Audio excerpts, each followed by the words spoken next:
ಅದ್ವೈತೋತ್ಸವ ಸಮಾರಂಭಕ್ಕೆ ಅಧ್ಯಕ್ಷತೆಯನ್ನು ವಹಿಸಿರ್ತಕ್ಕಂಥ ಕೃಪಾರವರೇ ಹಾಗೂ ಈ ಒಂದು ಸಮಾರಂಭಕ್ಕೆ ಆಗಮಿಸಿರ್ತಕ್ಕಂಥ ಗಣ್ಯರಾದಂಥ ನಿಮ್ಮೆಲ್ಲರ ನೆಚ್ಚಿನ AC ಸಾಹೇಬರಾದಂಥ ಉಪವಿಭಾಗಾಧಿಕಾರಿಗಳು ಕೂಟೂರು ಶಿವಪ್ಪ ಅವರೇ ಹಾಗೂ ಈ ಒಂದು ಶಿಕ್ಷಣ ಸಂಸ್ಥೆಯ BO ಸಾಹೇಬರಾದಂಥ ಹನುಮಂತರಾಯಪ್ಪ ಅವರೇ, ಧರ್ಮಸ್ಥಳ ಗ್ರಾಮೀಣಾಭಿವೃದ್ಧಿ ಯೋಜನೆಯ ತಾಲೂಕು ಯೋಜನಾಧಿಕಾರಿಗಳಂಥ ದಿನೇಶ್ ಅವರೇ, ಶಶಿಧರ್ ಅವರೇ ಹಾಗೂ ನನ್ನ ಸ್ನೇಹಿತರಾದಂಥ ಪುರಸಭಾ ಸದಸ್ಯರಾದಂಥ ಆಚಾರ್ಯ ಮಂಜುನಾಥ್ ಅವರೇ ಹಾಗೂ ತೋಟದಪ್ಪ ಸರ್ ಅವರೇ, ರಘುನಾಥ್ರವರೇ ಹಾಗೂ ವೇದಿಕೆ ಮೇಲೆ ಇರ್ತಕ್ಕಂಥ ಎಲ್ಲ ಗಣ್ಯರನ್ನು ವಂದಿಸುತ್ತಾ ಈ ಒಂದು ಅದ್ವೈತೋತ್ಸವದ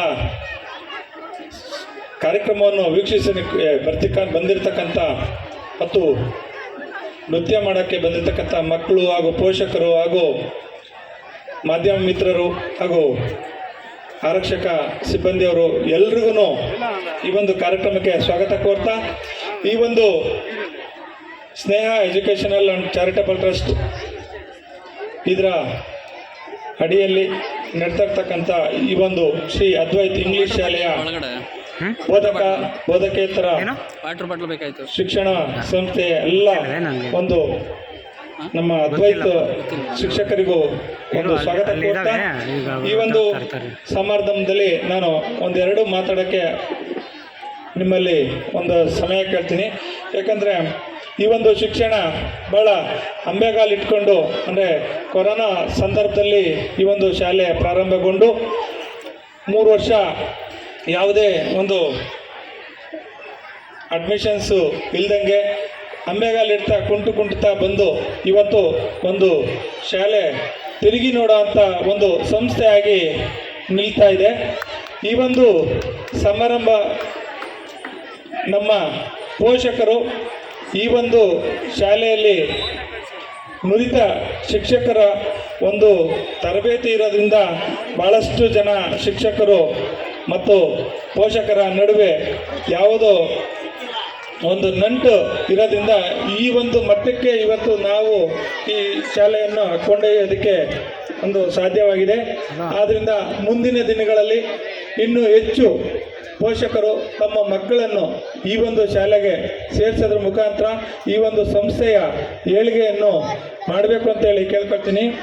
ನಮ್ಮ ಉದ್ದೇಶ ಮೊರಾಲಿಟಿ ಆಫ್ ಎಜುಕೇಷನ್. ಈ ಒಂದು ಉದ್ದೇಶದಿಂದ ನಾವು ಎಲ್ಲ ಮಕ್ಕಳಿಗೂ ಒಂದು ಒಳ್ಳೆಯ ವಿದ್ಯಾಭ್ಯಾಸ ಕೊಡಬೇಕು ಅನ್ನೋ ನಿಟ್ಟಿನಿಂದ ನಾವು ಈ ಒಂದು ಸಂಸ್ಥೆಯನ್ನು ನಡೆಸ್ತಾ ಇದ್ದೀವಿ. ಆದ್ದರಿಂದ ಎಲ್ಲ ಪೋಷಕರು ಈ ಒಂದು ಸಂಸ್ಥೆಯ ಏಳಿಗೆಗೆ ತಮ್ಮೆಲ್ಲ ಸಹಕಾರ ನೀಡಬೇಕು ಅಂತೇಳಿ ಕೇಳ್ಕೊಳ್ತೀನಿ.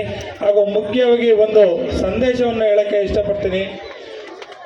ಪೋಷಕರು ದಯವಿಟ್ಟು ನಿಮ್ಮ ಮಕ್ಕಳಿಗೆ ಮೊಬೈಲ್ ಬಳಕೆಯನ್ನು ಸ್ವಲ್ಪ ನಿಷೇಧ ಮಾಡಬೇಕು. ಸ್ವಲ್ಪ ಅಂದರೆ ಒಂದು 50% ಆದರೂ ನಿಷೇಧ ಮಾಡಬೇಕು ಅಂತ ಹೇಳಕ್ಕೆ ಇಷ್ಟಪಡ್ತೀನಿ. ಯಾಕಂದರೆ ಮೊನ್ನೆ ಒಂದು ಕನ್ನಡ ಭವನದಲ್ಲಿ ಒಂದು ರೋಟರಿ ಕಾರ್ಯಕ್ರಮಕ್ಕೆ ಹೋದಂಥ ಸಂದರ್ಭದಲ್ಲಿ ಒಂದು ಕನ್ನಡಕ ವಿತರಣೆ ಕಾರ್ಯಕ್ರಮ ಒಂದು ಏರ್ಪಡಿಸಿದ್ರು. ಆ ಒಂದು ಸಂದರ್ಭದಲ್ಲಿ ನಾನು ಯಾರೋ ವಯಸ್ಸಾಗಿರುವಂಥವ್ರಿಗೆ ಯಾರಿಗೋ ಕನ್ನಡಕ ವಿತರಣೆ ಕಾರ್ಯಕ್ರಮ ಇರ್ಬೋದು ಅಂತ ನಾನು ತಿಳ್ಕೊಂಡಿದ್ದೆ. ಆದರೆ ಅಲ್ಲಿ ಬಂದಂಥವರೆಲ್ಲ ಬಿಲೋ 10 years 15 years ಅಂದರೆ ಒಂದು 10 ರಿಂದ 15 ವರ್ಷದ ಮಕ್ಕಳುಗಳು, LKG UKG ಓದ್ತಿರ್ತಕ್ಕಂಥ ಮಕ್ಕಳಿಗೆ ಕಣ್ಣಿನ ದೃಷ್ಟಿ ಸಮಸ್ಯೆಯಿಂದ ಅವ್ರಿಗೆ ಒಂದು ಕನ್ನಡಕ ವಿತರಣೆ ನನಗೆ ಭಾಳ ವಿಪರ್ಯಾಸ ಒಂದು ತಂತು. ಸೊ ಅದರಿಂದ ದಯವಿಟ್ಟು ನಿಮ್ಮ ಮಕ್ಕಳಿಗೆ, ಯಾಕಂದರೆ ಅಂಗವಿಕಲರಾಗಿ ಹುಟ್ಟೋದು ಅದು ದೈವ ನಿರ್ಣಯ, ದೈವ ಸಂಕಲ್ಪ, ಅದು ಯಾರು ಏನು ಮಾಡೋಕ್ಕಲ್ಲ. ನಮ್ಮ ಮಕ್ಕಳನ್ನ ನಾವೇ ಒಂದು ಅಂಗವಿಕಲ ವೈಫಲ್ಯಕ್ಕೆ ತುತ್ತಾಗೋ ರೀತಿ ನಾವು ಮಾಡೋದು ಬೇಡ. ಅವ್ರು ಏನೇ ಊಟ ತಿಂಡಿ ಮಾಡೋಕ್ಕಾಗಲಿ, ಹೋಮ್ವರ್ಕ್ ಮಾಡೋದಕ್ಕಾಗಲಿ, ಇನ್ಯಾವುದೇ ಒಂದು ಹಠ ಮಾಡಿ ಒಂದು ಮೊಬೈಲ್ ಬಳಕೆಯನ್ನು ನಿಷೇಧ ಮಾಡಿ, ಅದರಲ್ಲಿ ಉಪಯೋಗನೂ ಇದೆ, ಅಪಾಯನೂ ಇದೆ. ಸೊ ಈ ಒಂದು ಆ ಸಂದರ್ಭದಲ್ಲಿ ನನಗೆ ಅವ್ರಿಗೆ ಕನ್ನಡಕ ವಿತರಣೆ ಮಾಡೋದಕ್ಕೆ ಭಾಳಷ್ಟು ದುಃಖ ತಂತು. ಆದ್ದರಿಂದ ನಾನು ಯಾವುದೇ ಒಂದು ಕಾರ್ಯಕ್ರಮಕ್ಕೆ ಹೋದರೂ, ಒಂದು ಶಿಕ್ಷಣ ಒಂದು ಇದರಲ್ಲಿ ಹೋದ್ರೂ ನಾನು ಇದೇ ಸಂದೇಶ ಹೇಳೋಕ್ಕೆ ಇಷ್ಟಪಡ್ತೀನಿ. ಯಾಕಂದರೆ ನಮ್ಮ ಮಕ್ಕಳನ್ನ ನಾವೇ ಈ ಒಂದು ಅಂಗವೈಫಲ್ಯಕ್ಕೆ ಒಳಗಾಗೋದು ಮಾಡೋದು ಬೇಡ ಅಂಥೇಳಿ ಈ ಒಂದು ಮೂಲಕ ಒಂದು ಸಂದೇಶ ಹೇಳೋಕ್ಕೆ ಇಷ್ಟಪಡ್ತೀನಿ. ಮುಂದಿನ ದಿನಗಳಲ್ಲಿ Sneha educational and charitable trust Advaith English school ನಿಮ್ಮ ಜೊತೆ ಇರುತ್ತೆ.